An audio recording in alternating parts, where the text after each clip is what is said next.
Pour nous accompagner donc ce midi, docteur Christine Kowalczyk. Docteur, nous avons connu le chikungunya, nous connaissons la dengue, l'épidémie elle progresse même chez nous en ce moment, et aujourd'hui le Covid-19. La première question c'est est-ce qu'il faut vraiment en avoir peur ? Non, il ne faut pas en avoir peur. Il faut se méfier d'une maladie émergente et il y a actuellement une peur un peu irrationnelle sur quelque chose d'inconnu, ce qui est normal et ce qui est humain en fait. Mais on a quand même un peu un recul par rapport à ce qui s'est passé en Chine. L'épidémie a été quand même réduite, elle est en train de se réduire, donc on le voit au bout de 3-4 mois, donc on va rester optimiste. Mais il faut mettre des mesures de précaution pour éviter que ça ne s'aggrave, effectivement. Quelles mesures de précaution seraient idéales pour éviter la propagation de l'épidémie ? Les fameuses mesures barrières dont on parle, qui sont les plus importantes, c'est-à-dire que, et de bon sens en fait, il faut qu'on revienne sur finalement du bon sens. On a un petit peu en métropole, en France, en national, avec tous les moyens que nous avons de nous guérir facilement quelque part, un peu laisser être moins vigilants. Or, la grippe tous les ans tue, et elle tue pourquoi ? Elle tue parce qu'on se contamine les uns les autres. Donc il faut juste se protéger et protéger les autres. Se laver les mains.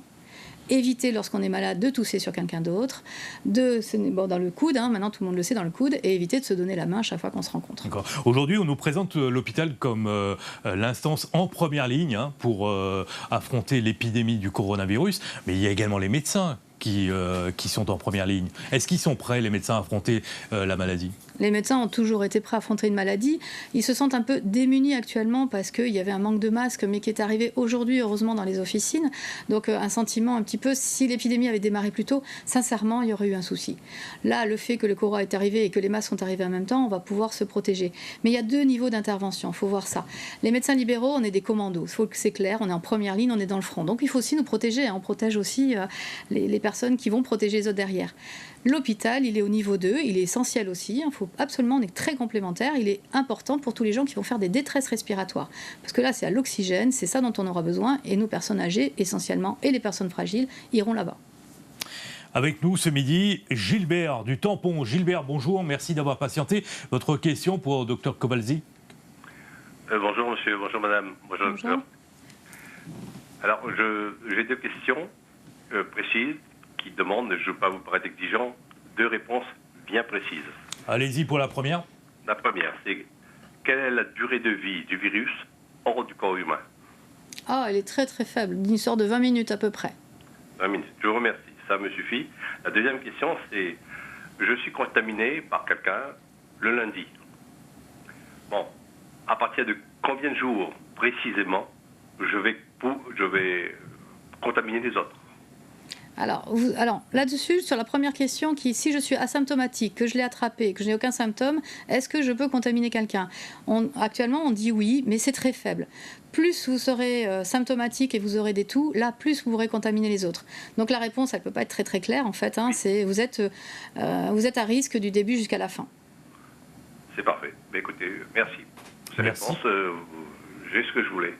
Merci madame. Merci Gilbert pour votre intervention sur Réunion la première. Didier de Saint-Paul, bonjour.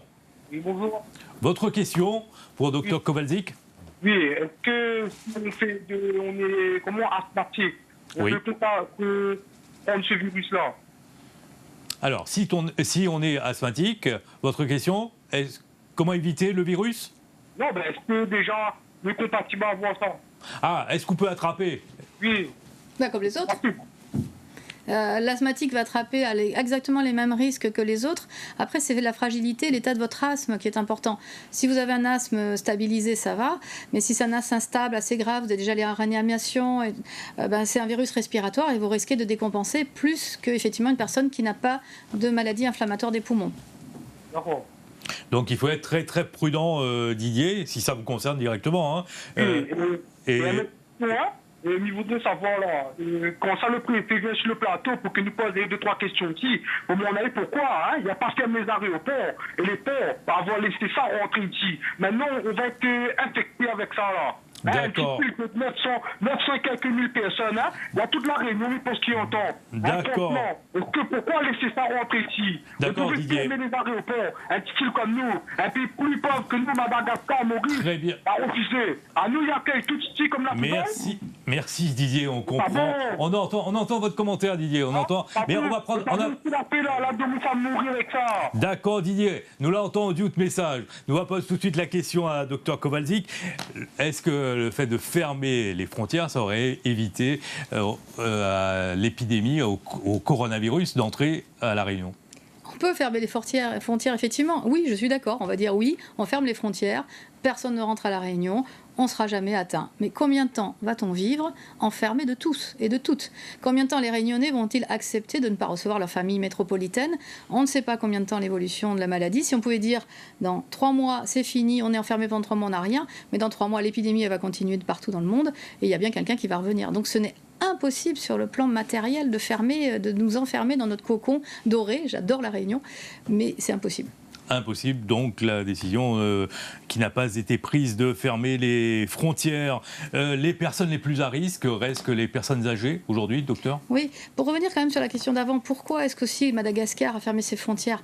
Mais il faut voir aussi le niveau sanitaire du pays. C'est-à-dire qu'en fait, ils ne pourront absolument pas prendre en charge des patients qui vont décompenser. Or, nous, en métropole, en France, à La Réunion, on a quand même des moyens sanitaires qui permettent de prendre en charge ces patients-là.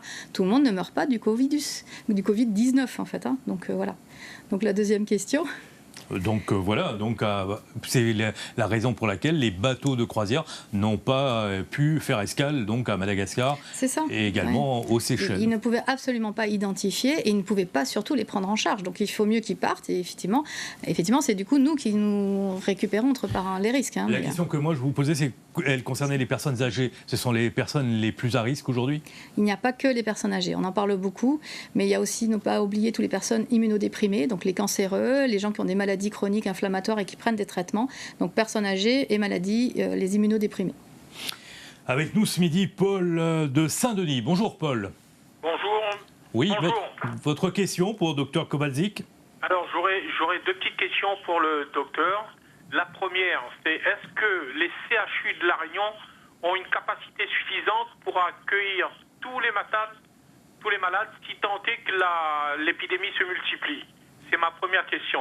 La deuxième question... Attendez, on s'arrête à la première question. La réponse du docteur. Bon, alors après, attention, je suis médecin libéral, je ne suis pas là non plus pour répondre sur les questions du CHU et l'organisation du CHU. Ce que je sais en étant dans les réunions, c'est qu'effectivement, actuellement, oui, le CHU a les mesures pour prendre en charge. Par contre, ce qu'on sait aussi en métropole, c'est que l'épidémie ne flambe pas du jour au lendemain.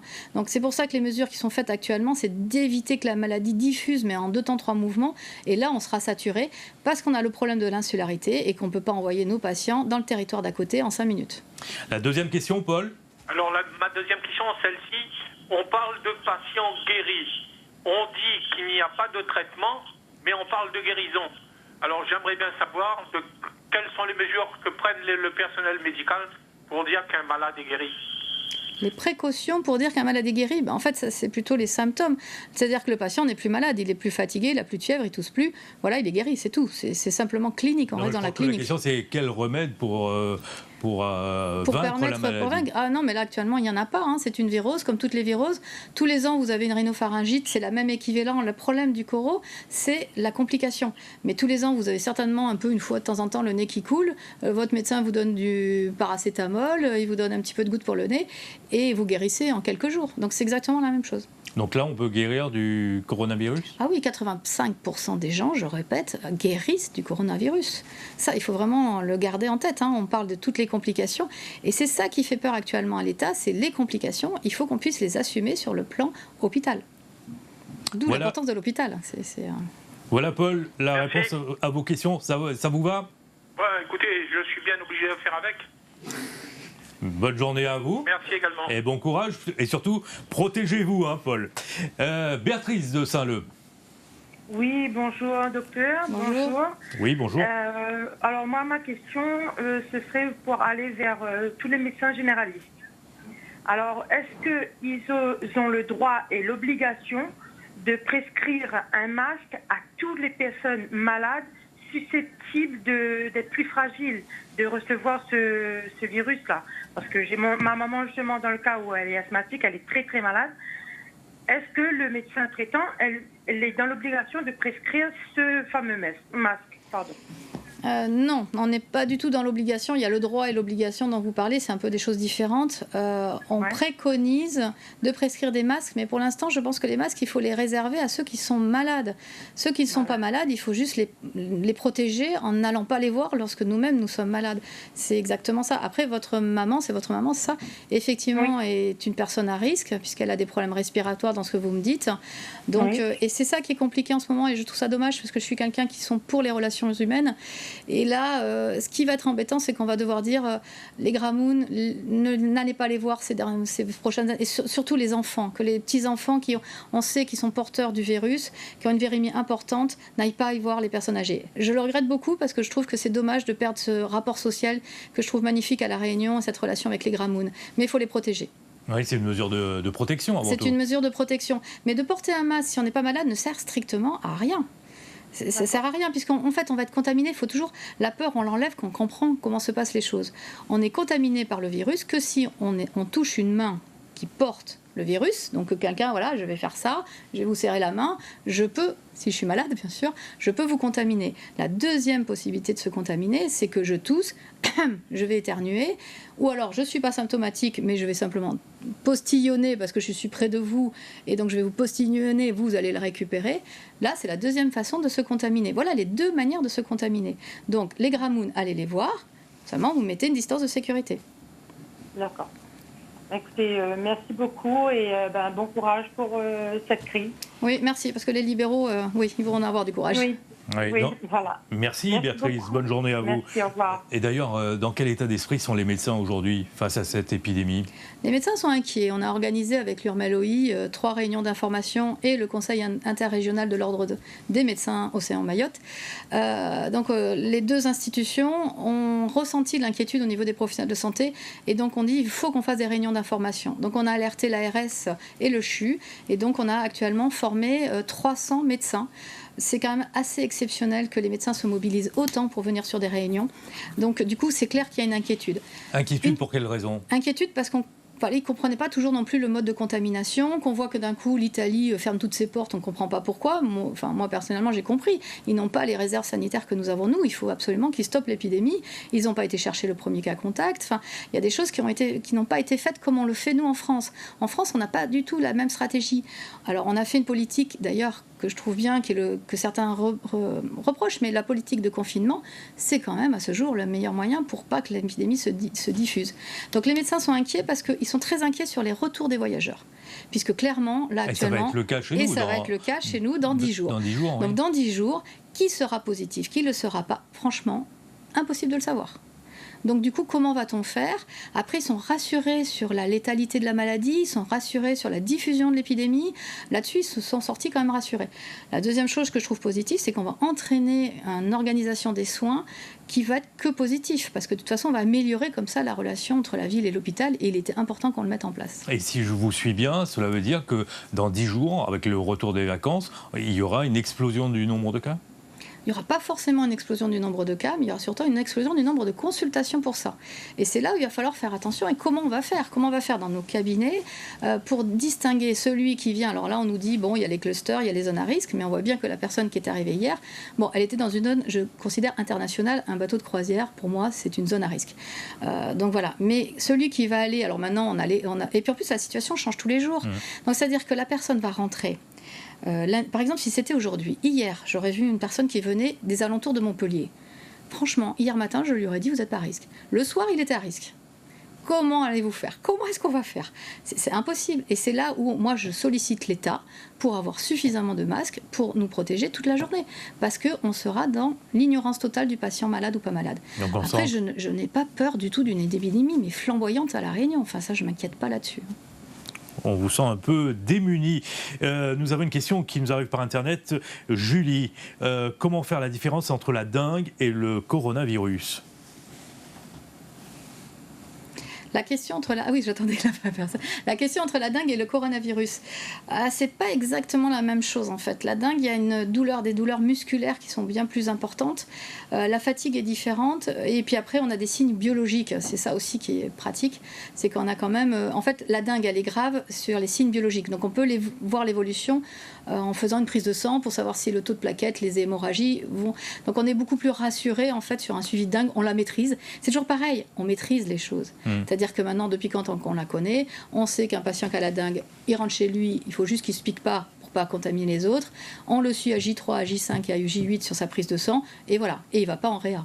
Mais voilà, c'est très très facile à suivre, c'est très identifié. Encore une, il ne va pas en réa. Il y a eu des malades souffrant de la dengue qui ont été admis en réa. Oui, en fait, ce que je veux dire, c'est qu'on peut le suivre, on sait le suivi. Il ne peut pas contaminer les autres s'il se protège. Donc voilà, donc c'est moins dangereux en ça. Et effectivement, c'est vrai, c'est ce que je vous dis, on sait les procédures à suivre. On sait que c'est à J3, J5 qui peut se dégrader. On le suit, il ne va pas bien, on l'envoie à l'hôpital. Stéphanie, bonjour. Oui, bonjour. Merci d'avoir patienté votre question pour Dr Kowalczyk. Alors, ma question, c'est combien de temps met-on pour guérir du coronavirus? C'est-à-dire que nous voyons qu'il y a 1000 cas, 2000 cas et 39 guéris. Mais en fait, on voit que l'augmentation du virus est bien plus importante que le nombre de cas guéris. Donc, combien de temps met-on pour vraiment guérir du coronavirus? En fait, c'est une histoire de chiffres et les chiffres sont un peu biaisés. C'est-à-dire qu'en fait, pour l'instant, on n'a que les cas positifs. On ne sait pas tous ceux qui n'ont pas été positivés, qui a eu une forme bénigne, c'est-à-dire, voilà, comme je dis, un nez qui coule, et qui étaient en fait virus positifs et qui ne sont pas comptabilisés. Donc, en moyenne, lorsqu'on est positif, pour répondre à votre question, lorsqu'on sait qu'on est positif, c'est en moyenne 10 jours. Et la complication se fait sur la 2e semaine. C'est pour ça qu'il faut une surveillance rapprochée. C'est ça qui va être compliqué à mettre en place. Le patient, surtout âgé, il faudra qu'on le voit au début, mais il faudra surtout qu'on le voit la 2e semaine pour vérifier qu'il va bien la 2e semaine. Exemple, le cas du patient d'ailleurs qui s'est passé, il était simple au début et 5 jours après il s'est dégradé. C'est exactement le cas d'école. 5 jours après il s'est dégradé et là il est parti effectivement à l'hôpital, mais il va bien. D'ailleurs actuellement il va bien. Oui. Alors, je rebondis sur le fait que vous dites des personnes âgées. Alors, moi, à la maison, par exemple, j'ai un prématuré qui est né à 32 semaines, grand prémat, et j'ai un enfant qui est porteur de la drépanocytose. Est-ce que, en fait, on dit beaucoup personnes âgées, est-ce que moi, dans mon cas, est-ce que voilà, est-ce que mes enfants sont partis sont des personnes à risque. Sont des personnes à risque. Voilà, des personnes à risque, voilà. Mais votre enfant, à quel âge, celui qui est prématuré? Enfin, maintenant, il est plus prématuré. Il a 10 mois. Ah, il a 10 mois, voilà, c'est ça. L'anémie gravidique. Voilà, il a été... est-ce qu'on peut dire qu'il est immunodéprimé? Ça, on ne sait pas. Mais il est prématuré. Et non, en fait, il est porteur de la drépanocytose. Alors, est-ce que mes enfants sont des patients à risque? Voilà. Non, les patients à risque... Alors, bémol pour le petit bébé qui effectivement a 10 mois, mais comme tout bébé, c'est pas parce qu'il est plus prématuré ou que d'autres. De toute façon, les enfants avant moins d'1 an sont quand même des enfants fragiles. Donc là, comme les bronchiolites, vous savez, d'ailleurs, jusqu'à 6 mois, les bronchiolites, jusqu'à 3 mois, on les hospitalise en général, alors qu'après, à 6-9 mois, on les hospitalise plus, on les suit à domicile. Donc ça, c'est pas le virus en lui-même, c'est n'importe quelle maladie chez un enfant petit. La drépanocytose, clairement, c'est non. Ce n'est pas du tout un facteur de risque. Les facteurs de risque sont bien identifiés. C'est les gens qui ont des problèmes respiratoires, les insuffisants cardiaques et les insuffisants respiratoires. Voilà Stéphanie, la réponse à vos questions. Merci beaucoup. Merci, bonne journée. On va avancer rapidement. On a d'autres questions très intéressantes sur Internet. Une question de Fabienne. Est-ce que la personne qui a déjà eu le coronavirus, après guérison, peut l'avoir à nouveau? Nous avons une grande discussion là-dessus. Les sociétés savantes ne sont pas encore très claires, je vous le dis tout de suite. C'est justement le problème de ces maladies, c'est toutes les questions que même nous, les médecins, on se pose. Il y a une immunité qui se crée, mais on n'est pas sûr qu'elle soit pérenne.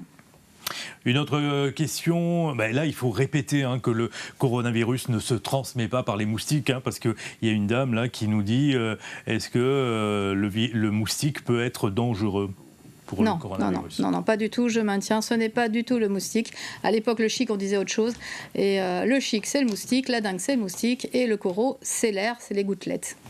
Nous allons prendre la direction du tampon. Bonjour. Une question pour Dr Kowalczyk. Oui, bonjour. Oui. Oui, donc j'ai regardé sur la directive du ministère de la Santé concernant le moustique. En fait, il n'y a aucune étude qui a été faite à ce jour. Donc on ne peut pas répondre parce qu'il n'y a aucune étude. Donc comment est-ce que les professionnels de santé peuvent se positionner là-dessus? Il n'y a rien qui a été fait en ce sens. Non, d'abord, le virus, il est connu depuis des années. D'ailleurs, il y a eu sur Facebook, on a vu des gels hydroalcooliques.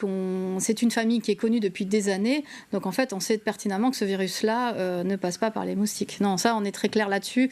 Il y a des choses, on a parlé du chien, il y a des suspicions sur le chien qui a été éliminé. Il y a eu un vecteur, et il y a eu, et encore, on en revient, paraît-il, la chauve-souris. Mais voilà, mais ce n'est pas... Non, c'est vraiment l'homme qui se le transmet à l'homme. Hein. On est entre nous, là. Hein. Voilà la réponse à votre question. Dernier rappel avec Claudio. Bonjour. Oui, bonjour. Oui, Claudio, voilà, vous nous appelez de Saint-André. Saint-André, voilà. Une petite question pour le docteur. Allez-y. Je veux savoir, quelqu'un est immunisé, est-ce que peut attraper le coronavirus? C'est la même question que tout à l'heure. Oui, la même question. C'est la même question que tout à l'heure. Si on est immunisé, est-ce qu'on peut rattraper le coronavirus? C'est ça que vous avez dit? Oui, c'est ça, oui. Si on l'a attrapé, même réponse. C'est-à-dire qu'en fait, actuellement, les sociétés savantes ne savent pas. Il y aurait une immunité, on est protégé pendant quelques temps, mais on n'est pas sûr que ça soit dans le temps, que ça continue dans le temps. D'accord. Okay. Voilà la réponse à votre question. Merci Claudio pour votre appel. On termine avec un message peut-être, docteur Kowalczyk, pour les Réunionnais de manière générale. On rappelle les règles à observer pour éviter d'être contaminé. Oui, je crois que c'est ça. Le seul message qu'il y a à avoir pour éviter que l'épidémie... De toute façon, il y aura l'épidémie à La Réunion, mais pour éviter qu'elle ne flambe et que donc tous les gens soient saturés, aussi bien les professionnels de santé libéraux que les hôpitaux, il faut effectivement mettre les protections barrières. Vous toussez, vous crachez, vous n'êtes pas bien. Vous commencez par passer un coup de fil à votre médecin traitant, effectivement. Si vous êtes sûr que vous êtes d'une zone à risque, alors là, c'est le 15, c'est même pas la peine à comprendre. Protégez-vous et vous protégerez les autres. Merci beaucoup, docteur, d'être venu nous voir ce midi. Merci pour toutes ces précisions, ces informations sur cette épidémie.